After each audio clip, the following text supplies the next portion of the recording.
Modi Modi Modi കൈയടിച്ചുകൊണ്ടാണ് Israel ജനത മുഴുവൻ, അത് കുട്ടികളടക്കം, നരേന്ദ്രമോദിയെ വരവേറ്റത് എന്നുള്ളതാണ്. നരേന്ദ്രമോദി ഇന്ത്യൻ പ്രധാനമന്ത്രിയായതിൽ ഓരോ ഇന്ത്യക്കാരനും അഭിമാനം കൊണ്ട നിമിഷങ്ങളാണ് ഇസ്രായേലിൽ കണ്ടുപോയത്. ഇവിടുത്തെ മാധ്യമങ്ങളൊന്നും, പ്രത്യേകിച്ച് കേരള മാധ്യമങ്ങളൊന്നും അത് വാർത്തയാക്കിയില്ല. തുമ്മിയാൽ വരെ പല കാര്യങ്ങളും വാർത്തയാക്കുന്ന മലയാള മാധ്യമങ്ങൾ അതൊന്നും കണ്ടെന്ന് പോലും നടിച്ചില്ല. പക്ഷേ ലോകം മുഴുവൻ അത് ശ്രദ്ധിച്ചു എന്നുള്ളതാണ് യാഥാർത്ഥ്യം.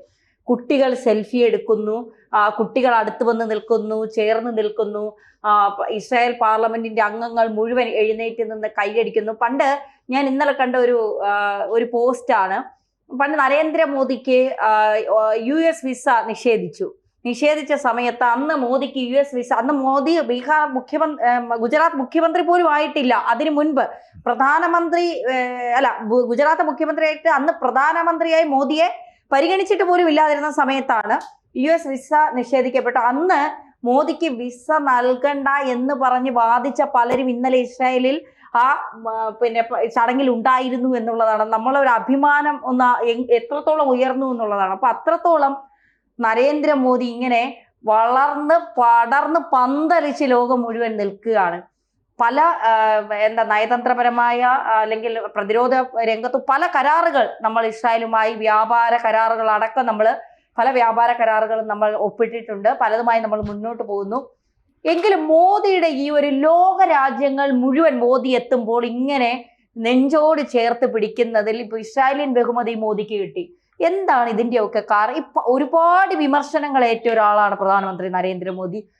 ഇന്ത്യയിലെ പലർക്കും അഭിമതനാകുമ്പോഴും ലോക രാജ്യങ്ങളിൽ മോദി പ്രിയങ്കരനാവുന്നത് എങ്ങനെയാണ്? ഇപ്പൊ ഇതിനകത്ത് ജിയോ പൊളിറ്റിക്സിൽ ഏറ്റവും പ്രധാനപ്പെട്ട ഒരു വിഷയം എന്ന് പറഞ്ഞാൽ, ഇവിടുത്തെ മാധ്യമങ്ങളൊന്നും ചർച്ച ചെയ്യുന്നില്ല, മോദി ഇസ്രായേൽ ചെല്ലേണ്ടത് ആയിട്ടുള്ള ആവശ്യം ഇസ്രായേലിനുണ്ട്. അതായത് നമ്മൾ പറയുമ്പം ഇവിടുന്ന് മോദി വണ്ടിയെ കയറുമ്പോൾ തൊട്ട് നെതന്യാഹു വേണമെങ്കിൽ ആ വണ്ടി തകർത്ത് അവിടെ നിൽക്കുന്ന രീതിയിലേക്കുള്ളൊരു മാനസികാവസ്ഥയായിരുന്നു പറഞ്ഞത്. നമുക്ക് മനസ്സിലാക്കേണ്ടതെന്ന് പറഞ്ഞാൽ ഇസ്രായേൽ ഒറ്റപ്പെട്ട് നിൽക്കുന്ന ഒരു സമയമാണ് ജിയോ പൊളിറ്റിക്സിൽ. അമേരിക്ക മാത്രമാണ് കൂടുതലുള്ളത്. വിഷയമെന്ന് പറഞ്ഞാൽ മിഡിൽ ഈസ്റ്റിലെ വിഷയം തന്നെ, ഹമാസുമായിട്ടുള്ള വിഷയം, അല്ലെങ്കിൽ ഇപ്പോൾ ഇറാനുമായിട്ടുള്ള പ്രതിസന്ധി, അതിനകത്തൊക്കെ ഇറാന്റെ വിഷയത്തിൽ തന്നെ നമ്മൾ നോക്കുമ്പോൾ ജിയോ പൊളിറ്റിക്സിൽ അമേരിക്കയുടെ നിലപാടിനോട് താല്പര്യപ്പെട്ട് നിൽക്കുന്ന ഒറ്റ രാജ്യം ഇസ്രായേലല്ലേ ഉള്ളൂ. ഇസ്രായേലിന്റെ നിലനിൽപ്പിന്റെ വിഷയം. അപ്പം പല വിഷയങ്ങളും ഹമാസിന്റെ വിഷയത്തിൽ ഫ്രാൻസിന്റെ അഭിപ്രായം എന്താണ്, ജർമ്മനിയുടെ അഭിപ്രായം എന്താണ്, യൂറോപ്പിലെ പല രാജ്യങ്ങളുടെ അഭിപ്രായം എന്താണ്? പൂർണ്ണമായിട്ടും ഒരു രാജ്യം, അതായത് ലോക ശക്തികളിലായിട്ടുള്ള ഒരു രാജ്യം അമേരിക്ക മാത്രമേ ഉള്ളൂ ഇസ്രായേലിന്റെ കൂടെ. അപ്പം ആ സമയത്ത് ഇപ്പം ഏറ്റവും കൂടുതൽ എപ്പം ഇറാനുമായിട്ടുള്ള യുദ്ധം അമേരിക്ക ആരംഭിക്കും, അല്ലെങ്കിൽ ഏത് സമയം സംഭവിച്ചിരിക്കുന്നു എന്നുള്ള രീതിയിലൊക്കെ. അതിനകത്ത് ആദ്യത്തെ അറ്റാക്ക് വരുന്ന ആരാ? ഇസ്രായേലാണല്ലോ. ആ സമയത്താണ് ഈ ആരും മടിക്കുന്ന ഒരവസ്ഥയിൽ ഇന്ത്യയുടെ പ്രധാനമന്ത്രി അവിടെ ചെന്ന് ഇറങ്ങുക. ഇന്ത്യയുടെ പ്രധാനമന്ത്രി അവിടെ ചെന്ന് ഇറങ്ങിയിട്ട് ഈ പറയുന്ന പോലെ അവരുടെ പാർലമെന്റിലൊന്നും ആരെയും കയറ്റി സംസാരിപ്പിക്കത്തൊന്നുമില്ല. അവരുടെ പാർലമെന്റിൽ കയറി സംസാരിപ്പിച്ചു. മോദി മോദി മോദി എന്ന് പാർലമെന്റിൽ അവിടുത്തെ പാർലമെന്റ് അംഗങ്ങൾ ഉൾപ്പെടെ ഉള്ളവർ എണീറ്റ് കൈയടിക്കുന്ന ഒരവസ്ഥ. നെതന്യാഹുവിന്റെ ഭാര്യ ഓറഞ്ച് കളറിന് കളർ കുറവുണ്ടോ എന്ന് മോദി എടുത്ത് ചോദിക്കുന്ന ഒരു ഫോട്ടോ ലോകത്ത് ഇറങ്ങുന്നുണ്ട്. BJPയുടെ അല്ലെങ്കിൽ മോദിയുടെ കളറാണല്ലേ കാവി. അപ്പം ഇതേ രീതിയിലുള്ള ആരാധന, നമ്മൾ പല രീതിയിലുള്ള കരാറുകൾ എല്ലാ മേഖലയിലും ഉള്ള കരാറുകൾ ഒപ്പിടാൻ പോവുകയാണ്. അതായത് ഇപ്പം ജർമ്മനിയുമായിട്ട് നമ്മൾ കപ്പൽ നിർമ്മിക്കുന്നതിന് അല്ലെങ്കിൽ പ്രതിരോധ കരാറുകൾ, യൂറോപ്യൻ യൂണിയനുമായിട്ട് വ്യാപാര കരാറും, അല്ലെങ്കിൽ പല രാജ്യങ്ങളുമായിട്ട് പ്രതിരോധ കരാർ, ഫ്രാൻസുമായിട്ടുള്ള ബന്ധം, റഷ്യയുമായിട്ടുള്ള ബന്ധം അറിയാതെ, അമേരിക്കയുമായിട്ട് ശകലം പ്രശ്നമുണ്ടെങ്കിലും ജിയോ പൊളിറ്റിക്സിൽ ബന്ധത്തിന് കുറവൊന്നുമില്ലല്ലോ. ഇതേ സമയം തന്നെ നമ്മൾ പാലസ്തീനുമായിട്ടും ബന്ധമാണ്. അതായത് ലോകത്തെ എല്ലാ രാജ്യങ്ങളുമായിട്ടും ഇന്ത്യക്ക് ബന്ധമുണ്ട്. ആ ബന്ധത്തിനകത്ത് മറ്റൊരു രാജ്യത്തിന് കുറ്റം ഒക്കാത്ത രീതിയിലേക്കാണ് നമ്മുടെ ബന്ധം. ഇതേ സമയത്ത് നമുക്ക് ഇറാനുമായിട്ടും ബന്ധമല്ലേ. അപ്പം ഈ അവസരത്തിൽ നമ്മൾ പലവട്ടം ഇസ്രായേലിന്റെ ഏറ്റവും വലിയ പ്രതിസന്ധിയിൽ റഷ്യ സഹായിച്ച പോലെ നമ്മൾ സഹായിച്ചിട്ടുണ്ട്. അതൊക്കെ ഇപ്പോൾ വെളിയിൽ പറയാൻ പറ്റത്തൊന്നുമില്ല, മനസ്സിലായില്ലേ? അപ്പോൾ വെളിയിൽ നമ്മൾ പറയുന്നത് ശരിയല്ല. അത് ഏത് പ്രതിസന്ധി സമയമാണെന്നുള്ള കാര്യമൊക്കെ എല്ലാവർക്കും അറിയാം. ഇന്ന് കപ്പൽ കണക്കിന് ആയുധം ഈ ഇസ്രായേലിൽ പോയിട്ടുണ്ട്, അറിയാമല്ലോ. കപ്പൽ കണക്കിന് ആയുധം പോയിട്ടുണ്ട്. അല്ലെങ്കിൽ ഇസ്രായേൽ അത് ഉണ്ടാക്കാൻ ഈ പറയുന്ന കരാറുകൾക്കൊക്കെ വളരെ കാലം മുമ്പേ ഇന്ത്യ ഏൽപ്പിച്ചിട്ടുണ്ട്. അപ്പോൾ അത്രയ്ക്ക് വലിയൊരു ബന്ധമുണ്ട്. ഇപ്പോൾ ഈ ബന്ധമെന്ന് പറഞ്ഞാൽ വലുതാവാൻ പോവുകയാണ്. കാരണം പല മേഖലയിലും, അതായത് അമേരിക്കയും ഇസ്രായേലും തമ്മിലുള്ള ബന്ധത്തിന് വലിയൊരു കാര്യമാണ്. അമേരിക്കയ്ക്ക് എന്തിനാ അപ്പം ഇച്ചിരിയുള്ള ഇസ്രായേൽ എന്നൊക്കെ നമ്മൾ ചോദിക്കും. പക്ഷേ അമേരിക്കയുടെ ആയുധ വ്യാപാരത്തിൻ്റെ, ടെക്നോളജിയുടെ, മറ്റ് പല മേഖലയുടെയും കാര്യങ്ങൾ കൈകാര്യം ചെയ്യുന്നതും അതിൻ്റെ തലപ്പത്തിരിക്കുന്നതും അതെല്ലാം ജൂതന്മാരാണ്. അത് ഇസ്രായേലില്ലാതെ അമേരിക്ക ആയുധം നിർമ്മിച്ച അമേരിക്കൻ ആയുധമാണല്ലോ ഇസ്രായേൽ ഉപയോഗിക്കുന്നത്. പക്ഷേ ആയുധം നിർമ്മിക്കുന്നതിന് ടെക്നോളജിയും അതിൻ്റെ കക്ഷികളും ആർക്കും അറിയാൻ മേലെങ്കിൽ അത് ഇസ്രായേലും ജൂതന്മാരുമാണ്. അപ്പോൾ അമേരിക്കയ്ക്ക് ഒരിക്കലും ഇസ്രായേലിനെ വിട്ടു നിൽക്കാൻ പറ്റുന്ന ഒരവസ്ഥയില്ല. ഇതേപോലെ തന്നെ അമേരിക്കയോട് ചോദിക്കാത്ത ഒരു കാര്യം ചെയ്യാത്താൽ അമേരിക്കയുടെ തിട്ടൂരം അനുസരിച്ച് പ്രവർത്തിക്കുന്ന ഒരു ഇസ്രായേൽ എന്ന് പറയുന്ന രാജ്യം നാളെ കാലത്ത് അമേരിക്കയ്ക്കപ്പുറം ഇന്ത്യയുമായിട്ട് പല കരാറുകളും പല ടെക്നോളജിയും പങ്കുവെക്കാൻ പോവുകയാണ്. പല ആയുധങ്ങളും ഇവിടെ വെച്ച് നിർമ്മിക്കാൻ പോവുകയാണ്. അല്ലെങ്കിൽ ലോകത്ത് അമേരിക്കയെ പോലും മാറ്റി നിർത്തിയിട്ട് നമ്പർ 1 മിത്രമായിട്ട് ഇസ്രായേൽ തീരുമാനിച്ചിരിക്കുന്നു ഇന്ത്യയെ എന്ന്, അല്ലെങ്കിൽ ഈ പോക്കിൽ നിന്ന് നമുക്ക് മനസ്സിലാക്കേണ്ടി വരും. കാരണം ഇപ്പം ഞാൻ ആദ്യം പറഞ്ഞ പോലെ ആരും മാറ്റി നിർത്തിയിരിക്കുന്ന, അല്ലെങ്കിൽ ആരും ഭയപ്പെട്ടിരുന്ന ഈ പറഞ്ഞ സായിപ്പിൻ്റെ രാജ്യങ്ങളും യൂറോപ്യൻ രാജ്യങ്ങളും ഒക്കെ കണ്ടിട്ടില്ലേ, പലരും പല അഭിപ്രായം പറഞ്ഞില്ലേ പാലസ്തീൻ്റെ വിഷയത്തിൽ. ഇന്ത്യക്കും അഭിപ്രായമുണ്ട് പാലസ്തീൻ്റെ വിഷയത്തിൽ, രണ്ടും രണ്ട് രാജ്യമായിട്ടിരിക്കുന്നത്. പക്ഷേ അവിടെ നിന്ന് അദ്ദേഹം വേറെ വർത്തമാനം പറഞ്ഞു, ഹമാസിനെ അംഗീകരിക്കുന്ന വിഷയമില്ല, അത് തന്നെ മതി ഇസ്രായേലിൻ്റെ അഭിപ്രായം തന്നെ, ഹമാസിനെ അംഗീകരിക്കുന്ന വിഷയമല്ല പറഞ്ഞു. അപ്പം ഇതാണ് ഇതിനകത്ത് ഒരു ജിയോ പൊളിറ്റിക്സ്. കൈയടിക്കുന്നതിന് നമ്മൾ വിചാരിക്കുന്നത് പോലെയല്ല.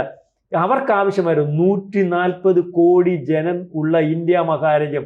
ലോകത്ത് ഇപ്പം യുദ്ധം ചെയ്താൽ തോൽപ്പിക്കാൻ പറ്റാത്ത രാജ്യങ്ങൾ യുദ്ധം ചെയ്തുകൊണ്ടേ ഇരിക്കും. അമേരിക്ക തോൽപ്പിക്കാൻ പറ്റത്തില്ല, റഷ്യയെ തോൽപ്പിക്കാൻ പറ്റത്തില്ല, ചൈനയെ തോൽപ്പിക്കാൻ പറ്റത്തില്ല. തമാശയല്ല, യുദ്ധം ചെയ്യും. അതിനപ്പുറമായിട്ടുണ്ട് ഇന്ത്യയുടെ ആയുധ ബലവും ശക്തിയും. അതിൻ്റെ കൂടെ ഇപ്പം നമ്മൾ ആയുധം മേടിച്ചു കൂട്ടുന്നതിനെ പറ്റി ഒന്നും പറയേണ്ട കാര്യമില്ലല്ലോ. എല്ലായിടത്തും ഒന്നും മേടിച്ചു. ഇപ്പം അയൺ ഡോം മേടിക്കുന്നതിനെ പറ്റി, അല്ലെങ്കിൽ അവിടുത്തെ ടെക്നോളജി.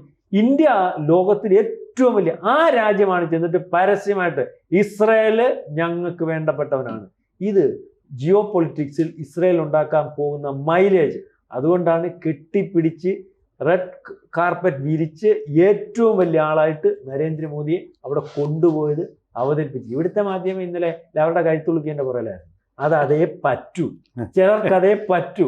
പക്ഷെ ഇതൊന്നും നമ്മളിപ്പോൾ സൂര്യനെ കാണാതിരിക്കാൻ വേണ്ടി എനിക്ക് കണ്ണടയ്ക്കാവുന്നുള്ളതല്ല, സൂര്യൻ ഉദിക്കാതിരിക്കുവോ, അല്ലെങ്കിൽ വേറെ വല്ല മാർഗമുണ്ട്. അപ്പം അതുകൊണ്ട് അതിനിപ്പോൾ ഇവിടുത്തെ മാധ്യമങ്ങൾ അവരെന്ത് ചെയ്യാനൊക്കെ, എൻ്റെ പൊന്ന് രാജേന്ദ്ര സാറേ, അവർ ഇച്ചിരി യാപ്പാടിക്കാൻ ഇച്ചിരി പൈസ അവിടുന്ന് മേടിച്ചിട്ടുണ്ട്, അവരവിടെ ജോലി ചെയ്തല്ലേ. നമുക്ക് അവരെ കുറ്റം പറയാനൊക്കത്തില്ലല്ലോ. അവരിപ്പോൾ നരേന്ദ്രമോദിയെ ചീത്ത പറയുന്നതിന് വേണ്ടി ആരെങ്കിലും ഏൽപ്പിച്ചിട്ടുണ്ടാവും. അവരുടെ ഒരു അവരുടെ കാര്യമൊന്നും പറയണ്ട മാഷെ. ആ ഇന്ത്യ അഫ്ഗാനിസ്ഥാനും പാകിസ്ഥാനും തമ്മിൽ തുറന്ന യുദ്ധം. പിന്നെ പാകിസ്ഥാന്റെ പ്രതിരോധ മന്ത്രി മൊത്തം എടുത്തോണ്ട് പോയി. പോസ്റ്റുകൾ മൂലം എത്ര പട്ടാളക്കാരെ കൊന്നു. യുദ്ധം ഓപ്പൺ യുദ്ധമാണ്, ലിമിറ്റഡ് വാർ അല്ലാതെ. ഒറ്റ മാധ്യമം അതിന്റെ ഇത് കാണിക്കുന്നുണ്ട്, സ്ക്രോളിംഗ് പോലും കാണിക്കുന്നുണ്ടോ? ഇവരുടെ ഈ ന്യൂസ് സെൻസിനെ പറ്റി നമ്മൾ കൂടുതൽ പറയാതിരിക്കുക നല്ലത്.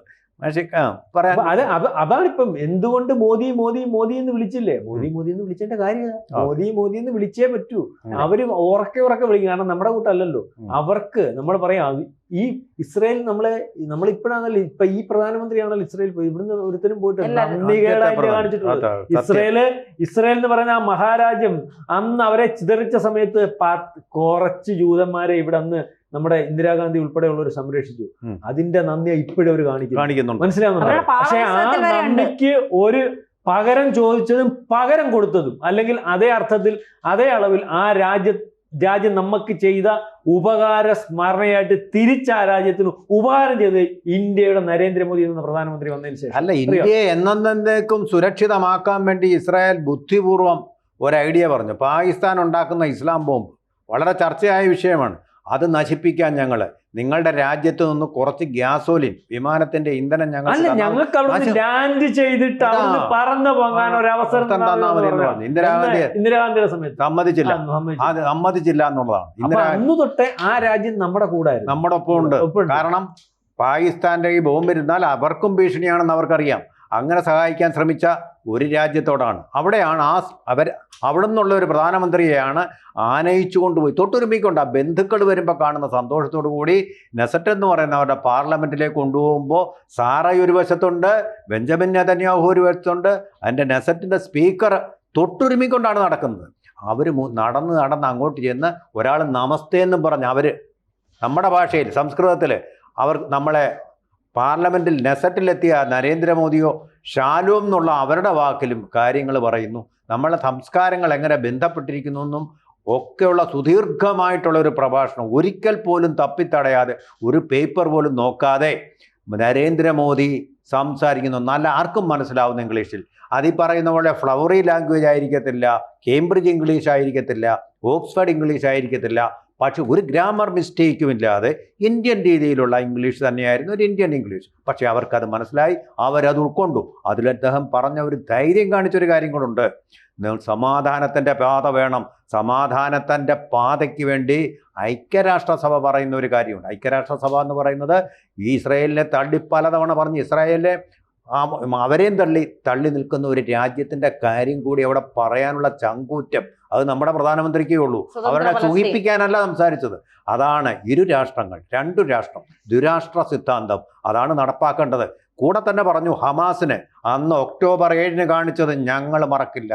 അതുപോലെ നിങ്ങളെ വേദനിപ്പിച്ചതുപോലെ ഞങ്ങളെയും വേദനിപ്പിക്കുന്നു. എന്തെന്നാൽ ഞങ്ങളുടെ അവിടെ നിന്ന് വരുന്ന പാവപ്പെട്ട കെയറർമാർ ഇവിടെയുണ്ട്, നൈപുണ്യം നേടിയ നഴ്സുമാർ ഇവരുണ്ട്. നിങ്ങളുടെ സന്താനങ്ങളെ പോലെ, നിങ്ങളുടെ പൗരന്മാരെ പോലെ അവർ പ്രൊട്ടക്റ്റ് ചെയ്യുന്നു. അതിൻ്റെ നന്ദി ഞങ്ങൾക്കുണ്ട്. അതുകൊണ്ട് ഞങ്ങൾക്കും അത് വേദന തന്നെയാണ്. ഇവർ രണ്ടുപേര് ഭരിക്കുകയും ചെയ്തിരുന്നു എന്ന് പറഞ്ഞിട്ട് അദ്ദേഹം പറഞ്ഞത് വെസ്റ്റ് ബാങ്കിനെയും ഹമാസിനെയും ഞങ്ങൾ രണ്ടായിട്ടാണ് കാണുന്നത്. അതായത് പലസ്തീൻ ലിബറേഷൻ അതോറിറ്റി ഭരിക്കുന്ന വെസ്റ്റ് ബാങ്ക് ഞങ്ങൾ അതിനെ അംഗീകരിക്കുന്നു, പക്ഷേ ഹമാസിനെ ഞങ്ങൾ അംഗീകരിക്കുന്നില്ല എന്നുള്ള കാര്യവും വ്യക്തമായിട്ട് യാതൊരു വിധമായിട്ടുള്ള അവ്യക്തതയുമില്ലാതെ കാര്യങ്ങളെല്ലാം പറഞ്ഞു. എത്ര തവണയാണ് ഇതിനെ പാർലമെൻറ്റ് അംഗങ്ങൾ എണീറ്റ് ചെയ്തത്? എന്തിനെണീറ്റ് ചെയ്തത്? ഇറങ്ങിപ്പോകാനല്ല, കൈയടിക്കാൻ. കരഘോഷം നീണ്ടുപോയാൽ ഇദ്ദേഹത്തിന് പ്രസംഗിക്കാൻ പറ്റുകയില്ലെന്ന് മനസ്സിലാക്കിയാണ് അവരിരുന്നത്. എന്തൊരു സ്നേഹമാണ് ആ രാജ്യത്തിൻ്റെ ഇതുപോലൊരു അടുപ്പം. നമ്മൾ ഈ ട്രംപ് എന്ന് പറയുന്നത് വെറും അഭിനയം മാത്രമായിരുന്നത്. ഇവിടെ ആത്മാർത്ഥമായ സ്നേഹം. അവർ കാണിക്കുന്ന ആത്മാർത്ഥതയ്ക്കും പകരം നമ്മൾ കൊടുത്തിട്ടില്ല. കറക്റ്റ്. റഷ്യയാണെങ്കിൽ ഇന്ത്യയെ വിമർശിച്ച ഒരൊറ്റ വാക്ക് UN-ലോ എവിടെയും പറഞ്ഞിട്ടില്ല ഇന്ന് വരെ. ആൾ ബെറ്റർ ഫ്രണ്ടാണ്. ഓഫ് കോഴ്സ് അവർക്ക് ചൈനയുമായിട്ട് ബന്ധമുണ്ട്, കാരണം കമ്മ്യൂണിസ്റ്റ് രാഷ്ട്രം പണ്ടത്തെ ഒരു ബന്ധമുണ്ട്. പാകിസ്ഥാനുമായിട്ടും അവർക്ക് ബന്ധം വേണ്ടി വരുന്നുണ്ട്. വിശ്വസിക്കുന്ന ഇന്ത്യയാണ്. പക്ഷേ ഇസ്രായേൽ എന്ന് പറയുന്ന രാജ്യം ജന്മത്ത് ചൈനയിൽ പോവില്ല, ജന്മത്ത് പാകിസ്ഥാനിൽ പോവില്ല. ശരിക്കും പറയാൻ നമ്മുടെ ആൾ വെതർ ഫ്രണ്ട് എന്ന് പറയുന്നത് ഇസ്രായേലാണ്. ഇവിടുത്തെ പ്രിയങ്ക ഗാന്ധിക്കും മറ്റേത് അവിടെ പോയിട്ട് ഹമാസിനെ പറ്റി പറഞ്ഞു കൊടുക്കുക, അവരെ പഠിപ്പിക്കുക. അവിടെ പാർലമെൻറ്റിലെ തുണിയഴിക്കൽ പരിപാടിക്ക് നേതൃത്വം കൊടുക്കാനിരുന്ന പ്രിയങ്ക ഗാന്ധി നമ്മുടെ നരേന്ദ്രമോദിയുടെ ആ പ്രസംഗം രാഹുൽ ഗാന്ധി കേൾക്കണം. ചായക്കടക്കാരൻ്റെ മോനാണ്.